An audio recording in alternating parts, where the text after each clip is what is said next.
Good day. Before I get into Dark Force Rising, let me first try and explain Thrawn's art divinations. So this is how it works. Thrawn will examine multiple pieces of art from a species' history, and from that he is able to deduce certain trends that take place throughout time. He then deduces from these trends how a species thinks, thus understanding the species on a psychological level. He then develops or uses tactics that play on these different psychological trends. It does make some sense, but still, it's pretty outlandish. I mean, what if I were a military commander? What can really Thrawn divine from my art? Would looking at a picture of a Drydex-class warbird lead him to think that I use stealth and subtlety to win? Or perhaps this depiction of the battle between the Monitor and the Virginia. Would that mean I use classical tactics? Wait a moment. I do both of those things when I play RTSs. Maybe there is something to this art thing after all. In any event, let's take a closer look at Dark Force Rising. The cover for Dark Force Rising really is not very good when compared with Heir to the Empire. It's really just more of the same, except it's of lower quality. Really, almost everything is stock, except for Thrawn, who looks like he's been hitting the chicken sanders pretty hard lately. And of course you have the poorly drawn TIE fighters, or interceptors, or really I can't tell from how poorly drawn they are. Overall, it's just really basic and unimaginative.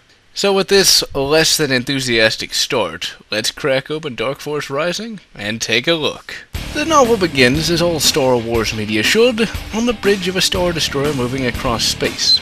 This time, our antagonists are orbiting Mycure in preparation for a ground assault on Telon Karaid's base.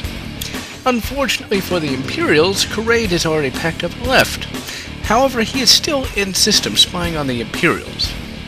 The Imperials really don't find anything of value at the base, but Thrawn, through his considerable intelligence, determines that Karaid is still in system and plans to capture him. Mara, however, is able to sense that the Imperials are going to attack and is able to pilot Karaid's ship out of danger. When Mara uses precognition to escape the Imperials, she whines that the voice is going to come back. The voice amounts to the Emperor shouting, "You will kill Luke Skywalker!" over and over again. And of course her solution is the same as in the first book. She intends to kill him. I guess Luke is like Bush is to everyone else. No matter what it is, it's always his fault. Back on the Chimera, Thrawn is quite angry about Karaid's escape, but moves on and puts a death mark on Karaid's head. It is here that we get evidence of a fractured empire. This occurs when Thrawn asks Peleon about a number of invitations to different groups. These different groups are splinter empires run by imperial warlords.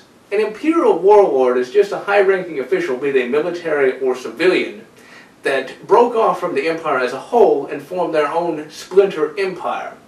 Now these empires are not official in any way and are basically just self-declared. Now Thrawn himself is the warlord of the empire, which basically means he's the highest-ranking official, but the empire that he's controlling is the actual imperial remnant, and not just his own self-declared empire. Back at the Sulis Van shipyards, Luke is still waiting for his X-Wing to be repaired, and Lando is still waiting to be treated for an injury he received on Mycure. We are later introduced to a new character and a new recurring element, and that is of the starship thief named Niles Ferrier. Now, all throughout the novel, Lando and some other character, be it Han or Luke, encounter him just in time to stop his various nefarious plots. Now, he is really used more for comedic effect than anything else. Lando is able to figure out that Ferrier is at the shipyards because he smelled a certain type of tobacco smoke on Luke.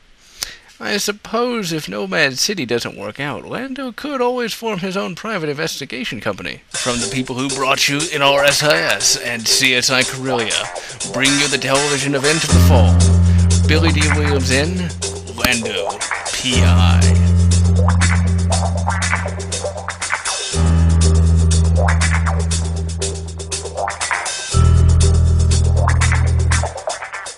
Lando is able to convince Ferrier to leave without a fight. And while at first glance that might be a bit of a letdown, it does further prove that Lando is more of a negotiator than just a straight fighter. The business with Ferrier is only a small example of what is yet to come. Overall, Dark Force Rising really is more of a mystery novel rather than a straight military science fiction. For example, here it is we are introduced to one of the major plot threads. In an attempt to dig up dirt on a Bothan named Borsk Freyla, it is discovered that the only time the Bothans actually engaged the Imperials in major combat was over the planet New Kov.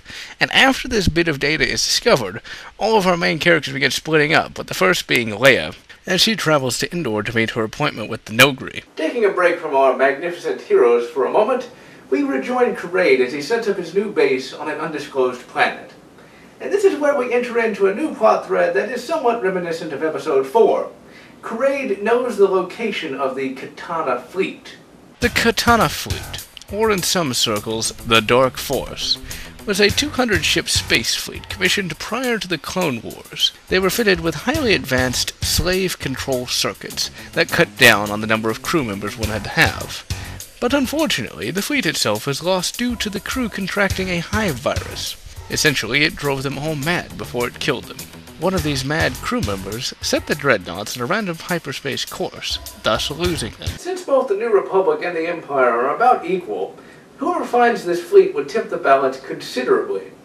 This, of course, means that Kraid's a fairly endangered person, similar to Leia in her possession of the Death Star plans. After Kraid gives Mara this bit of information, she leaves to retrieve an item from one of their supply depots. Now, while she is en route, she is accosted by a bounty hunter named Dengar Roth, whom she easily dispatches by using the Force. "Dengar, no! You're too obscure to die!" Thankfully, it's not that Dengar. It was just an alias, leaving our obscure and disheveled friend still alive.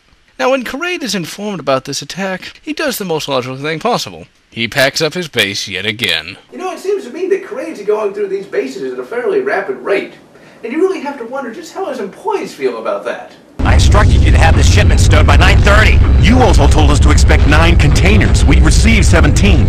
I don't want to hear excuses. Get it done. Ugh, they've gotta go, Union. Returning to our antagonists for a moment, we find they're in the middle of a space battle.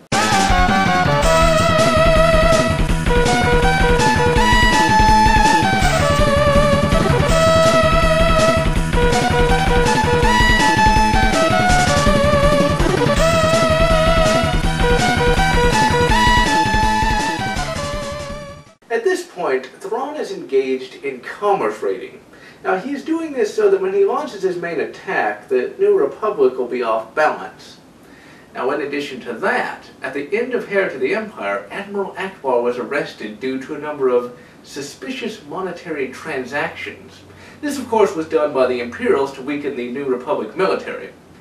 But Thrawn has also taken it a step further by implicating Borsk Freyla as the perpetrator of these suspicious transactions, thus bringing the New Republic closer to an internal civil war. With Leia on her way to the Nogri homeworld, and with Thrawn resting from his bout of exposition, we return to Han and Luke, and Lando's part of the adventure.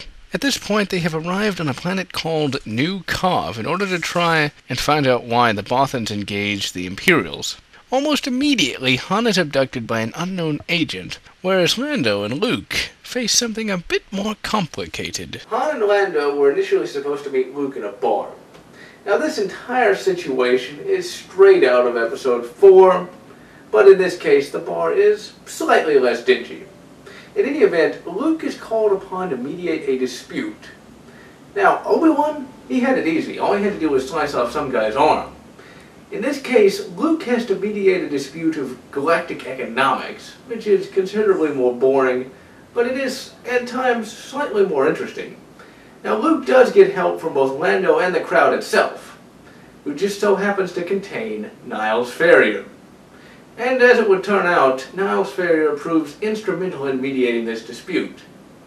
But really, of all the places in the entire galaxy Ferrier could have showed up, why that one bar? After Luke's dispute resolution comes to a close, New Kov is attacked by the Empire. Although it's not really an attack, New Kov just has an under-the-table deal with the Empire. Basically, they let them steal what they need and the Empire leaves them unmolested. The only problem is that 3 of the New Republic's most famous heroes just so happen to be there at the same time that they attack.